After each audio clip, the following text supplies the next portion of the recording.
দেশের বেশ কয়েকটি জেলায় ইসকন নিষিদ্ধের দাবিতে বিক্ষোভ করেছে আইনজীবী, বৈষম্য বিরোধী ছাত্র জনতা সহ বিভিন্ন সংগঠন। তারা বলেন, চট্টগ্রামে নির্মমভাবে প্রকাশ্যে সাইফুলকে হত্যা করেছে সন্ত্রাসী সংগঠন ইসকনের অনুসারীরা। তাই অবিলম্বে এই সংগঠনকে নিষিদ্ধ করা উচিত। পাশাপাশি হত্যায় জড়িতদের দ্রুত বিচারের আওতায় আনার দাবি জানানো হয়। সহকর্মীদের তথ্য ছবিতে প্রতিবেদন। বৃহস্পতিবার সকালে বরিশাল সদর রোডে বিক্ষোভ মিছিল বের করে অমৃত লাল দে মহাবিদ্যালয়ের শিক্ষার্থীরা। এ সময় ইসকন নিষিদ্ধের দাবি জানিয়ে নানা স্লোগান দেয় তারা। শিক্ষার্থীরা জানান, দেশে সাম্প্রদায়িক দাঙ্গা লাগানোর ষড়যন্ত্র চলছে। সেই উদ্দেশ্যেই চট্টগ্রামে আইনজীবী সাইফুল ইসলাম আলিফকে পরিকল্পিতভাবে হত্যা করা হয়েছে। আগামী 24 ঘন্টার ভিতরে এই হত্যাকাণ্ডের বিচার এই বাংলার জমিনে করতে হবে।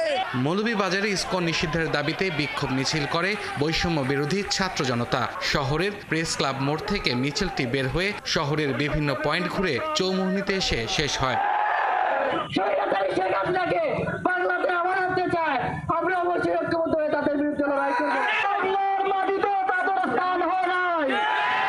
সন্ত্রাসী সংগঠন ইসকন নিষিদ্ধের দাবিতে বিক্ষোভ মিছিল ও প্রতিবাদ সমাবেশ করে হেফাজত ইসলাম ব্রাহ্মণবাড়িয়া শাখা। দুপুরে জেলা শহরের পৌর মুক্ত মঞ্চ থেকে একটি বিশাল মিছিল নিয়ে শহরের প্রধান সড়ক প্রদক্ষিণ করে কাউতলি মোড়ে গিয়ে শেষ হয়।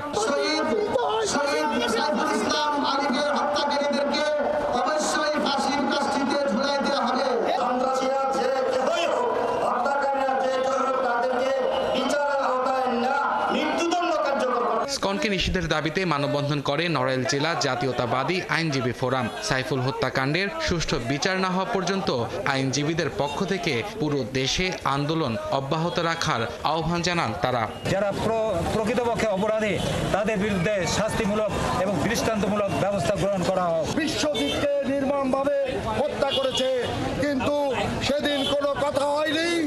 আজকে সন্ত্রাসী সংগঠনের নেতা চিন্ময়কে গ্রেফতার করেছে বলে তারা আদালত চত্বরে তাণ্ডব চালিয়েছে।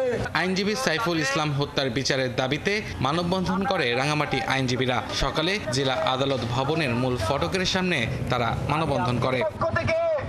আমরা জানিয়ে দিতে চাই, আব্দুল্লাহ মামুন, ৭১।